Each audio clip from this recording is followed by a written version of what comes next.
हरिओम. अमृतानुभव योगदास श्री जय गणेश जोशी यांचे प्रवचन. अध्याय 8. ज्ञानखंडन. ओवी क्रमांक 2. परी आम्हा आम्ही आहो, ते कैसे पाहो जाओ, तव काय कीजे ठावो, लाजिजे ऐसा. अर्थात आपण सदा आपल्यातच आहोत, आपण आपल्याला सदा पाहत आहोत, परंतु याची जाण आपल्याला करून द्यावी लागली, यामुळे आम्ही लज्जित झालो आहोत. माऊली सांगतात की आपण अंशात्मा म्हणून आपल्या अंतःकरणात स्वस्वरूपी विराजित आहोत. नित्यक्षणी श्वासायोगे आपल्याला आपल्या अंतःकरणातील स्वस्वरूपाची जाण होत आहे. तसेच जन्माला येताना आपण श्वास सुरू केला नाही. येथे जीवन जगताना श्वास आपण घेत नाही, तो आपोआप सुरू राहतो आणि शेवटचा श्वास आपण थांबवत नाही. हे सर्व ज्याच्याकडून होत आहे ते आत्मपरब्रह्म आपण आहोत. आपण त्याचाच अंश आहोत, वंश आहोत. आपण विश्वाच्या केंद्री योगधामी विराजित असलेले आत्मपरब्रह्म आहोत. ते आपले मूलभूत स्वस्थान, स्वरूप, निजस्वरूप आहे. हे प्रत्येक श्वासाश्वासाला आपल्याला चांगले जाणवते. याचा अर्थ देह पतन झाला तरीही आपण त्या देहाबाहेर अंतराळात असतो. आपले देहाप्रमाणे कधीही पतन होत नाही. आपण सदा असलेले शाश्वत, अमर, अमृत आहोत. आपण जड नसून जड धारण करणारे सूक्ष्मांश आहोत. हे नित्यक्षणी श्वासाच्या माध्यमामधून आपल्याला चांगले जाणवते. तथापि भौतिक वस्तू जगताच्या भोगापवर्गतेत गुंतल्यामुळे आपण आपले स्वस्थान, स्वस्वरूप, निजस्वरूप विसरलो आहोत. आपण आपल्याला जडदेह समजून येथे सुखदुःखात जन्ममरणाचे फेरे घेत आयुष्य वाया घालवत आहोत. हे आपले अज्ञान आहे. या अज्ञानाच्या पांघरुणाखाली आपले आत्मपरब्रह्माचे ज्ञान झाकले गेले आहे.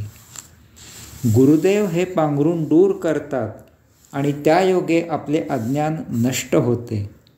आपल्याला आपल्या सत्यतेचे ज्ञान मिळते. आपण भौतिकाचा देहधर्मापुरताच उपयोग करून आत्ममार्गी जीवन जगत यात्रा करू लागतो.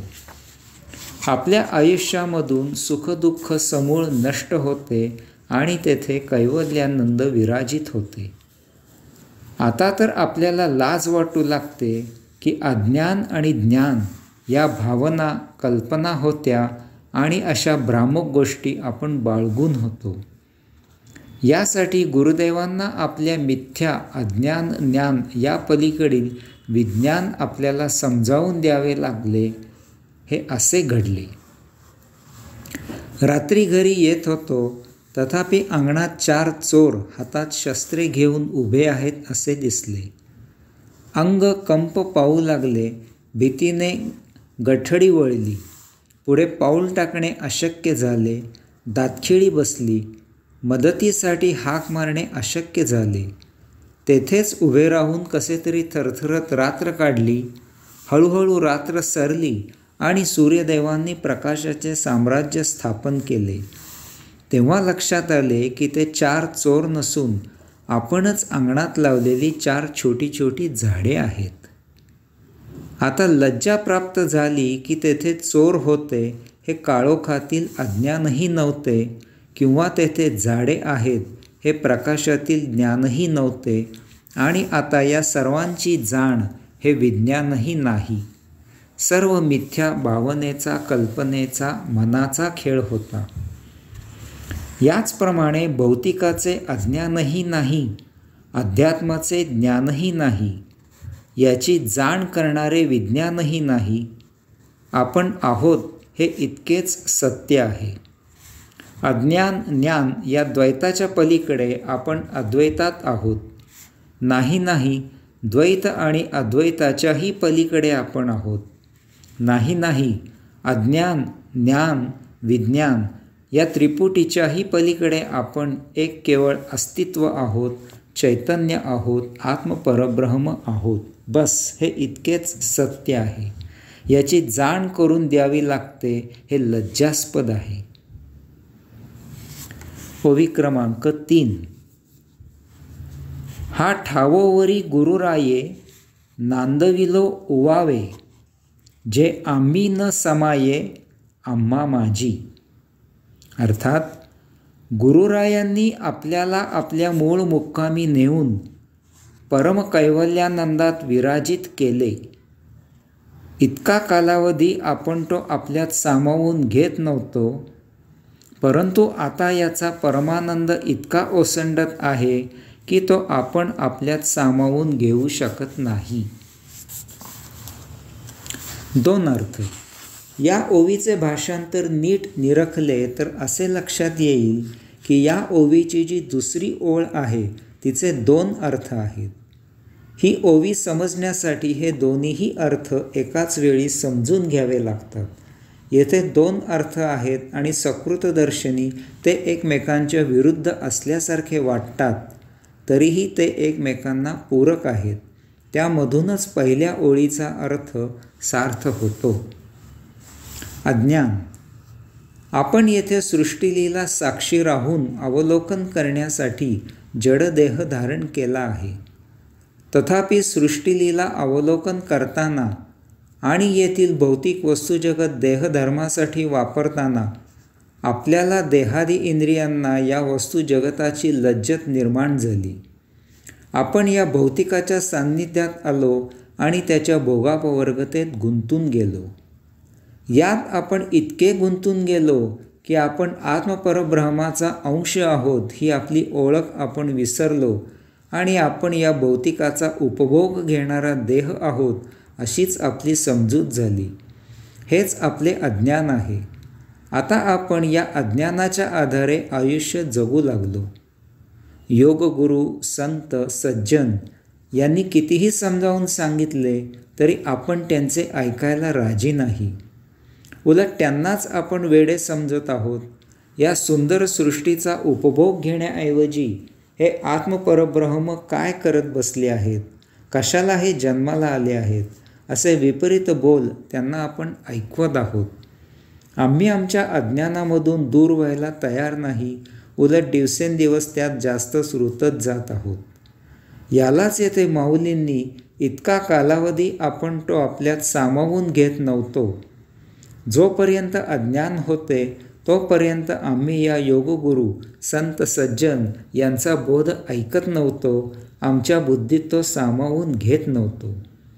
तेथे भौतिक अज्ञानाची इतकी दाटी झाली होती की तेथे या सत्पुरुषांचे बोल सामावून घ्यायला जागा नव्हती.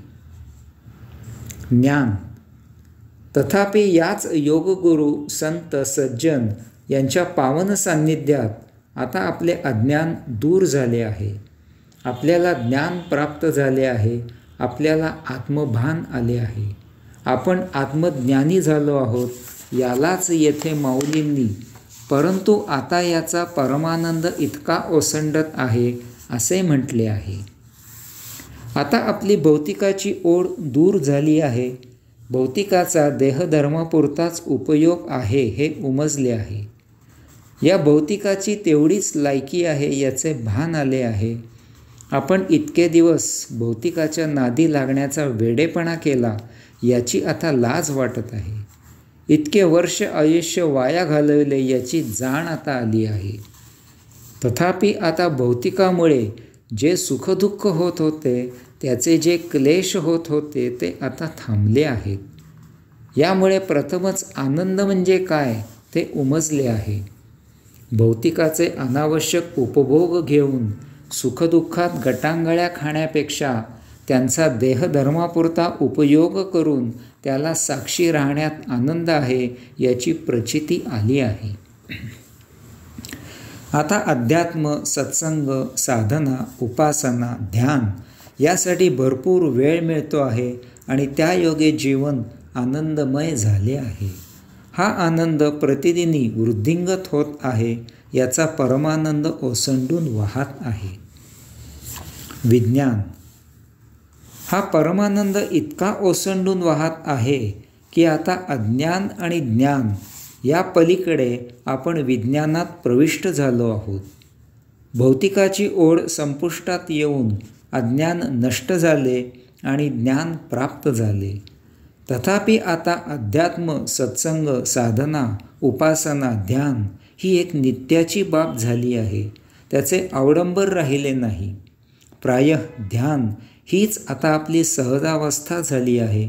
यालाच येथे माऊलींनी की तो आपण आपल्यात सामावून घेऊ शकत नाही असे म्हटले आहे. एकेकाळी अज्ञानाच्या भरतीमुळे ज्ञान सामावून घेणे शक्य होत नव्हते. तथापि आता स्वस्वरूपी इतके एकरूप झालो आहोत की आता ती सहजावस्था झाल्यामुळे ज्ञान अशी काही निराळी अवस्था राहिली नाही. आत्मजाणीव हीच सहजावस्था झाल्यामुळे अज्ञान आणि ज्ञान या पलीकडील अवस्था प्राप्त झाली आहे. तुरीय या योगे आपल्या परममहत भाग्याने आपल्याला गुरुप्रसाद लाभला की आपण आपल्या मूलभूत योगधामी प्रविष्ट झालो आहोत. यालाच येथे माऊलींनी गुरुरायांनी आपल्याला आपल्या मूळ मुक्कामी नेऊन परम कैवल्यानंदात विराजित केले असे म्हटले आहे. त्या भावावस्थेत आपल्याला आत्मपरब्रह्माचा दर्शनयोग प्राप्त झाला आहे. आपण साक्षात्कारित झालो आहोत. आपल्याला आपले मूळ स्वस्वरूप प्राप्त झाले आहे. आता आपण अज्ञान, ज्ञान, विज्ञान पार करून तुरीय अवस्थेत प्रविष्ट झालो आहोत. आता या पलीकडे आणखी काहीही नाही. हीच अत्युच्च अवस्था आहे. हाच शेवटचा मुक्काम आहे. याला अवस्था असे आपल्याला समजावे म्हणून म्हणायचे. वास्तवात ही अवस्था नाही, ही केवळ स्थिती आहे. हेच आपण आहोत. एक केवळ अस्तित्व. येथे योगेश्वर माऊली आपल्याला उचलून घेते. जन्ममरणाचे अनंत फेरे घेऊन भेट झालेली आहे. आता आपण योगेश्वरात प्रविष्ट होतो. येथे वैश्विक यात्रेचे वर्तुळ पूर्ण होते. हरिओम.